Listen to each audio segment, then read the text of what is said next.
like I said, I saw the thumbnail. I saw 1 second, 1 second of the video, and it wasn't the guy on the thumbnail. So that means there are multiple cases. And I actually wanted to see, I want to watch this video because like it's interesting. It has 19, not even 19, 29 million, it's 29 million. Don't say the whole number. Almost 30 million views.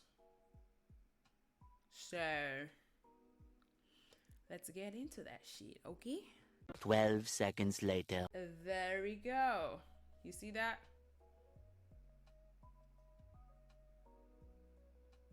That's insane.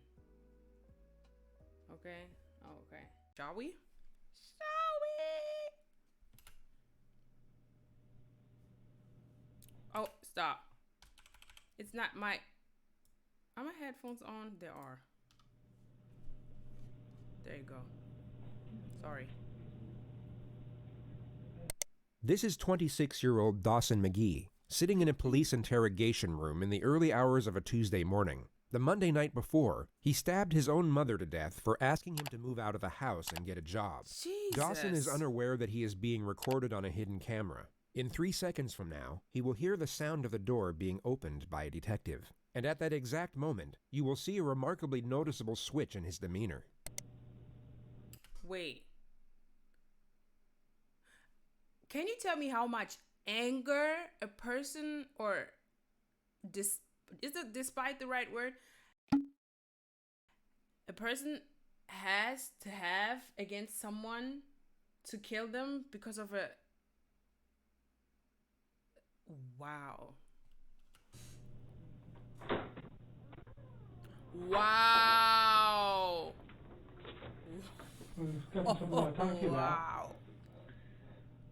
I want to talk to you about what happened to your mom. What happened to my mom? Oh you tell my me? God. Wow. People called me and said something happened at home to mom. They were very sad. Mm-hmm. What happened to my mom? Wow. Well, that's what I'm asking you. That's insane. I was waiting for my brother and sister to tell me. Okay. Well, so, Listen, I'm gonna pause this video a lot because I got shit to say. That just shows he is 100%. No, he 100% knows what he fucking did. What he did was wrong, and he knows if he doesn't do that, pretend to be crazy or disabled or mentally disabled in that sense. Listen. That's called not even. It's karma. It's justice. It's everything. That's disgusting. What the fuck? well, was your sister home this weekend? Wait, I'm supposed to have an attorney? If you want one. Am I supposed to have I should request an attorney. Well, that's up to you if you like one. But I mean, we'd like to talk to you. You're supposed to have an attorney. I would offer. I'm going to ask for an attorney. That's You disgusting. want to ask for an attorney? Yeah. Okay. It would come as no surprise that a judge deemed him fit to stand trial. A jury then found him legally sane, and he was sentenced to life in prison for the murder of his mother. All of which was in spite of a continuous charade of mental illness similar to the one you see here. Dawson clearly believed that his passage through the legal system would somehow be easier if he were presumed insane, which is a naive, yet somewhat common misconception that many suspects make when facing serious charges. Yep. They have this notion that a plea of insanity would either lower the severity of their punishment or liberate them from it altogether. That instead of being sent to prison, they would simply be Mental released back into institution. society, perhaps with a free psychotherapeutic program to attend on the weekends. This is, of course, a far cry from reality. In the United States, if you're found responsible for a serious offense, but also found not guilty of the crime by reason of insanity, you will be institutionalized at a high-security psychiatric facility. Right. These institutions are without question some of the darkest and most disturbing places in the system. And if you're not actually suffering from the crippling effects of mental illness, living in this type of environment will be a mentally agonizing experience. Yes. The foresight of what occurs inside these units would make the majority wish to avoid them. But once you are in, it is very hard to get out, and you will have to serve the same, if not a greater amount of time than you would have had to serve at a regular prison. So to put it briefly, if you commit a serious offense and then pretend to be crazy in order to get away with it, your life from that point forward will be an extremely dark and uncomfortable existence, whether you manage to fool the system or not.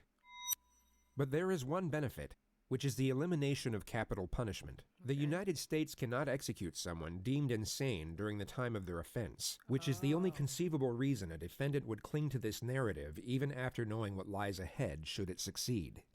And this happens to be a notion that ties in closely to the primary subject of this video. It will focus on one particular individual whose interrogation footage is so fraught with blatant trickery that most of the segments presented to you won't even need suggestive commentary. You can simply observe and judge for yourself whether you see authentic behavior or not.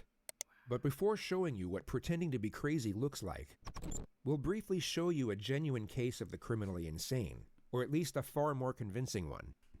This is 18-year-old Jared Murray, a freshman at East Central University in Oklahoma. On a Wednesday evening in December, he asked fellow student Gennaro Sanchez for a ride to Walmart. Once they got there, Murray pulled out a handgun and made Gennaro drive to an isolated country road where he shot him twice in the head. He then attempted to hitchhike to Canada, but was soon apprehended by police on the side of the road. He immediately confessed to the crime once apprehended, and was then interrogated by the arresting officer. Okay. I went down to his dorm room and asked if I could be given a... I know it's annoying that I paused, but listen, I'm gonna say this again.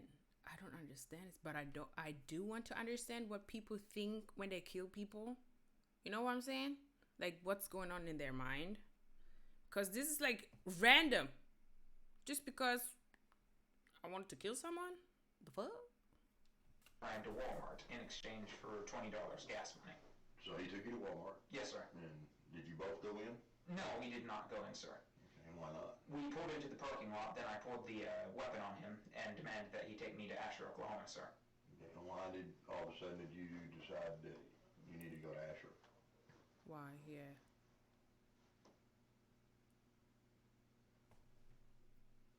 Because I was planning to take him out into the country and kill him. Wow. Okay. Okay. At least Did he he's say honest. anything?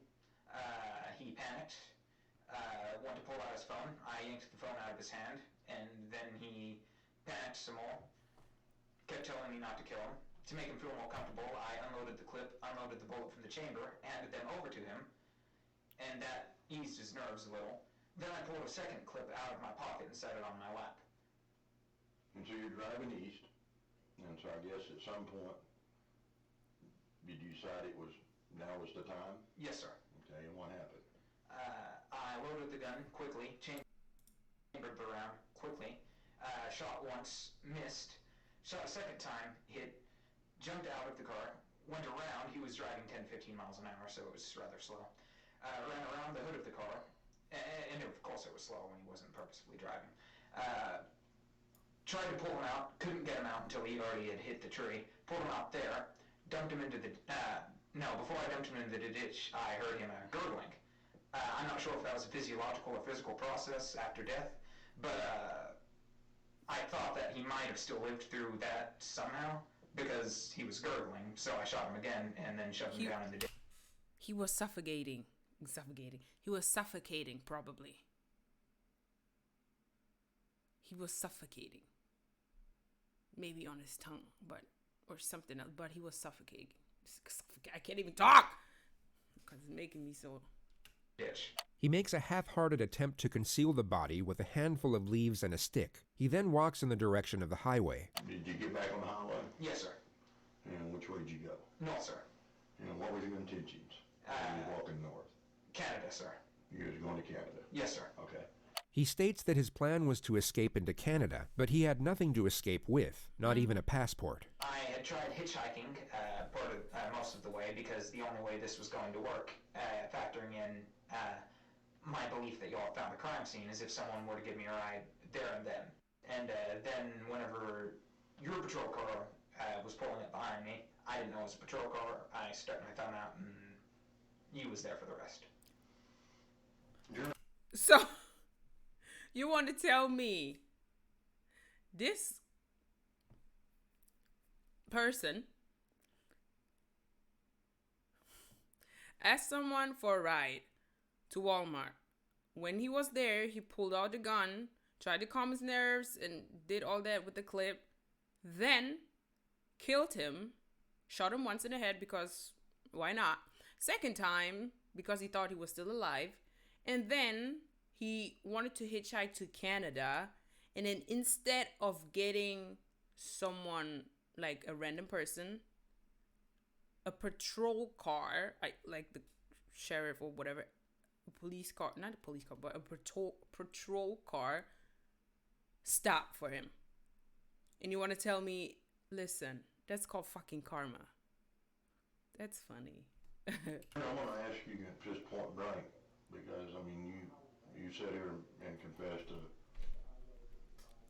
Pretty much everything. in my mind, and I think you might agree with me, just cold-bloodedly Yup. killed a young man tonight. Yep. Or last night. Yep. Have you ever killed anybody else? No, sir. You will now see the detective attempt to establish a motive for the crime. I guess I'm having a hard time understanding Thank you. Why? what you got out of it. Can you help me? Why did you do it? I don't really get anything out of it. Do you feel any remorse? I don't think so. I'm sad that I got caught so quickly. Tell me why I should believe you that there just was going to be one person that was going to suffer from your consequences of killing. You have no reason to believe me, sir. I guess I'm just still having a real hard time understanding why. The detective fails to establish a solid motive for a further 2 minutes. The discussion eventually lands on the victim's long-term girlfriend. Stop. It's always the same with humans. We always want to know why, to make more sense of it.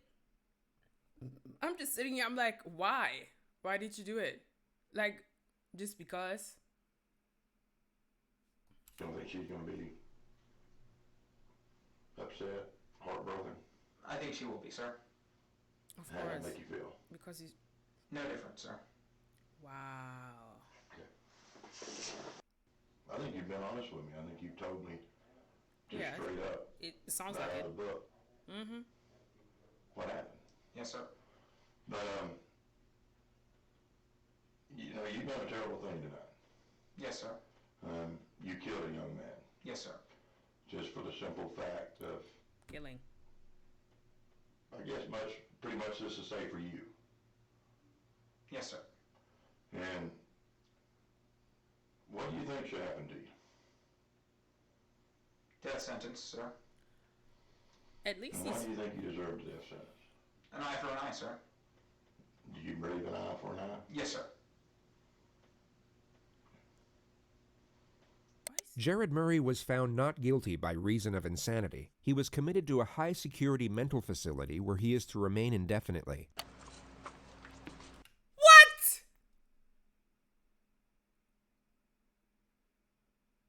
Oh. I know why.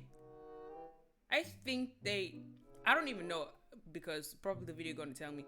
They thought maybe that he's a sociopath, right? Yeah, there's a difference between psychopath and sociopath.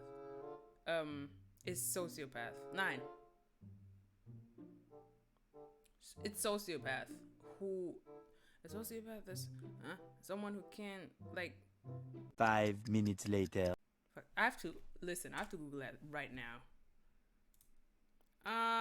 Where you at? Sociopath or psychopath? Nice. What? I can't think. It's not psycho, it's socio. So how do you even... Listen, I'm gonna...